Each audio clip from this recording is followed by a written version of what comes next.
Welcome back everyone to our Pokemon Road to 100 series, a series where we take on the Battle Tower in Pokemon Emerald and try to achieve a streak of 100 or more wins.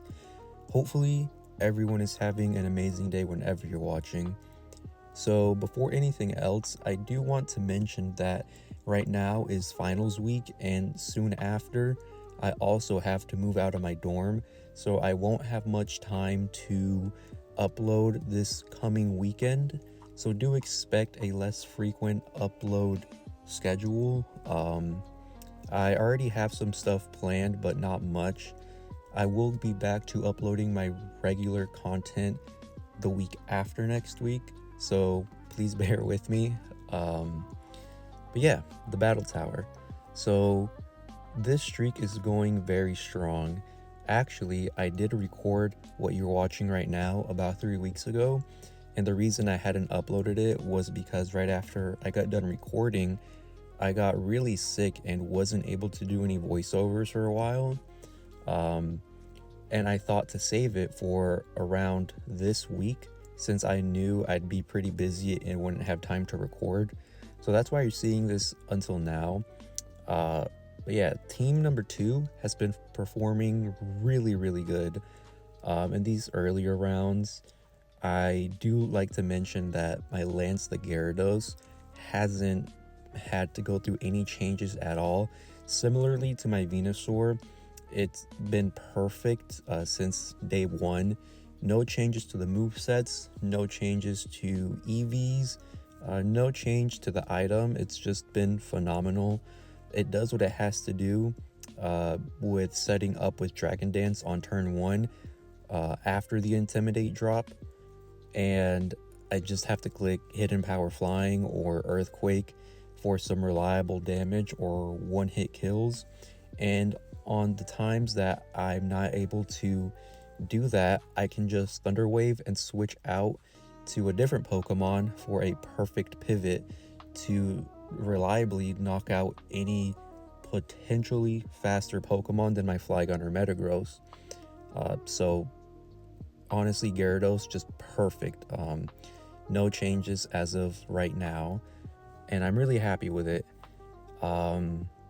Delta, my Flygon, it's been iffy. Setting up the berry substitute strategy has been not challenging, just really unreliable, because my Flygon is a quiet nature, and that really does hinder it because it can't outspeed certain things my team is weak against, and that doesn't allow for berry setup so I can get the attack boost. I have been using my Flygon less frequently in these earlier rounds for that reason alone. I mean, it's not terrible, but it's just not optimal, so I haven't used it much in the early rounds. But when I have, it heavily relies on Thunder Wave setup from my Gyarados. And the other instances where it has been very useful is just for switch-ins from Thunderbolt, so I can save my Gyarados from a potentially dangerous move, or switch-ins from Metagross into Earthquakes, so I can be immune to those moves too. But besides that, Flygon has been the least helpful member in the early rounds.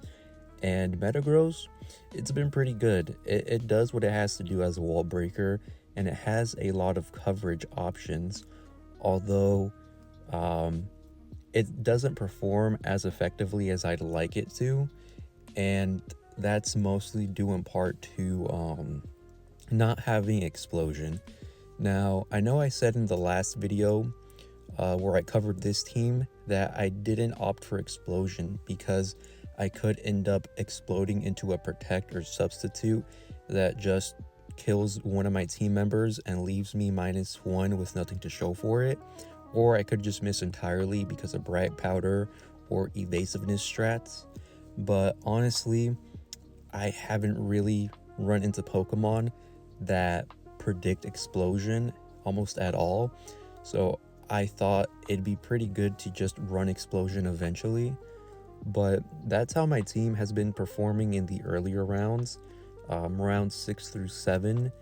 And after round 7, I thought it'd be time to make some changes to my team.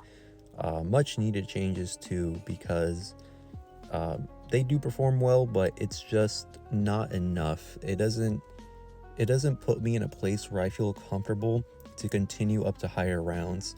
So in between rounds, I did end up retraining some of these Pokemon and altering their movesets quite a bit. Same with Eevees. The only exception being Gyarados. Gyarados is still the same today as it was when I first trained it up. But starting on round 8, that's when I decided to alter my Metagross, because like I did mention before, it was just underperforming. Even with all the coverage it had, it just wasn't hitting as hard as I'd like it to, albeit it is choice banded with max attack Eevees. I decided to opt for Earthquake, Rock Slide, Shadow Ball, and Explosion after the retrain. I got rid of Meteor Mash because Meteor Mash kept missing so often, and really those misses would put me in unfavorable situations when I really needed to hit them. I know it's a stab option move, but it just, if a move doesn't hit, then what's the point of, having it? I also got rid of Brick Break because while Brick Break is a good coverage option, it's not really a much needed coverage move. I rarely found myself winning or using Brick Break. So I decided to opt for Rock Slide and Explosion instead of Meteor Mash and Brick Break. And that one change really did help my Metagross. With Earthquake, I can hit any bulky Metagross pretty super effectively, or anything else that's weak to ground. It has a higher base power than Brick Break. And then for Explosion, that's just like a delete button. It works way better than Meteor Mash, so I'm really happy with this change. And it also helps me take care of bulky water Pokemon that do pose a huge threat to my team. Stuff like Lapras or Swampert can hit my Gyarados super effectively with Thunderbolt or Rock Slide, and there's not much I can do without setting up. And if I try to set up, I could just die to crits during the setup. So that was one of the reasons I swapped Meteor Mash for Explosion, to just instantly delete that Pokemon. And then Earthquake, it just takes care of other Metagross, which my team kind of does struggle with without setup. And then on to round 9 is when I decided to really change the way I tackled my Flygon. Now, initially, I really wanted to set up with the Lychee Berry and Substitute, just like my Pataya Berry Charizard, but my Flygon doesn't have the speed for that. So the setup is very unreliable, and I rarely found myself being able to set that up. So I opted for a full special attack Eevee set with max speed, and then the remaining Eevees to attack just for Earthquake. My logic behind this was because Flygon was the most dead weight team member I had. I swapped out Rock Slide for Dragon Claw, and I gave Flygon the Dragon Fang to boost Dragon Claw in anticipation for any Lottie twins I might encounter. And the reason for that was because even with minimal attack Eevees, Earthquake is still stab, so that would still be a 2-hit kill on any Metagross. And Dragon Fang boosted Dragon Claw would be a 2-hit kill on almost any Lottie twin. So that was my logic for going with Dragon Fang Flygon and giving it special attacks. Flamethrower I kept on there just for Skarmory, Fortress, and any bulky steel types.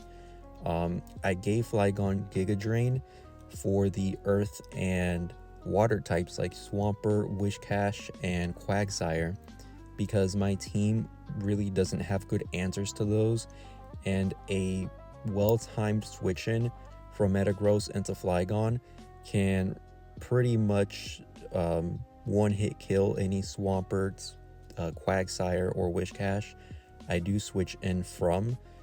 But yeah, this special attacking Flygon has done wonders for my team. It has really made Flygon way more useful. I don't have to waste turns setting up, and just the special attacking set is really good. Like, it's very streamlined. It does what it needs to do fast, and it does it good. And then Earthquake is still strong enough to two-hit kill anything it would need to kill. And then on to round 5. I didn't make any further changes as of yet, so this is the current setup that my team has.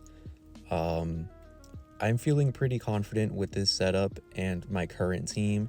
I was able to make it to the Annabelle fight, and there were some tricky switch-ins I had to consider, because I do know Annabelle for the second fight. She leads Raikou, and if you Earthquake it on the first turn, her AI is set to where she would probably switch into Latios because it has Levitate. So after the first Earthquake, my logic was to anticipate the switch and go for a Dragon Claw to do some reliable damage on Latios. That way I can survive one of its hits and then kill it with a second Dragon Claw right after. And then Raikou would be an easy kill with any of my team members. But Annabelle, for some reason, didn't switch after the first Earthquake, and it was just a stalling game with her Raikou and rest until I eventually killed it. I was able to take her down pretty easily, all things considered, because I was prepared for her team, and I was pretty happy with the outcome. And going past streak 70, I'm feeling pretty confident with my team. I might make some more tweaks afterwards with EVs just to min-max my team. Like I did mention before, I made sure my Metagross had a certain speed tier. That way I can min-max its HP and attack EVs the best I could, so it could live certain hits and kill certain things with a single or 2 hits. Similar with Flygon, I min-maxed its speed, special attack, and attack, so I could output the maximum damage possible with my given IVs. And then Gyarados, it's perfect. It hasn't had any changes. Max speed, max attack, sets up, and then it cripples the enemies with Thunder Wave. That's where my team is at right now. And if you guys would recommend any changes, let me know what they would be if it does help my team out in the future. I'm feeling pretty confident to reach 100 wins. I don't know if I could go past that, because my current streak is 104 in the level 50 singles battle tower with my first team. Although this team is much better, I probably could pass it, but knowing how the battle tower is, I could lose to Oko or evasiveness strategies. But I'll do whatever I can to avoid those. And in other news, my Duskull hunt is still ongoing. As of this recording, I'm almost at 3,000 encounters for shiny Duskull, and I did happen to phase and find a shiny Vulpix first on Mount Pyre. I'm glad it wasn't a Shuppet, because a lot of you did mention Shuppet would be a thorn in my side when shiny hunting Duskull, but I don't mind the free shiny Vulpix. I probably won't use it in the Battle Frontier, it's just another trophy, but I'm feeling pretty good about this hunt. That was an early phase, so I'm hoping Duskull shows up pretty soon. And no updates on my Nuzlocke as of yet. That's on hold until further notice. Probably will update you guys again in about 2 weeks once everything settles down for me. But yeah, that's where I'm at in my battle tower streak, and that's what I've been doing so far. So let me know any changes you guys would make to my team, and hopefully you enjoy the rest of this video. But without anything else to share, I hope you guys have a great rest of your day, and thank you.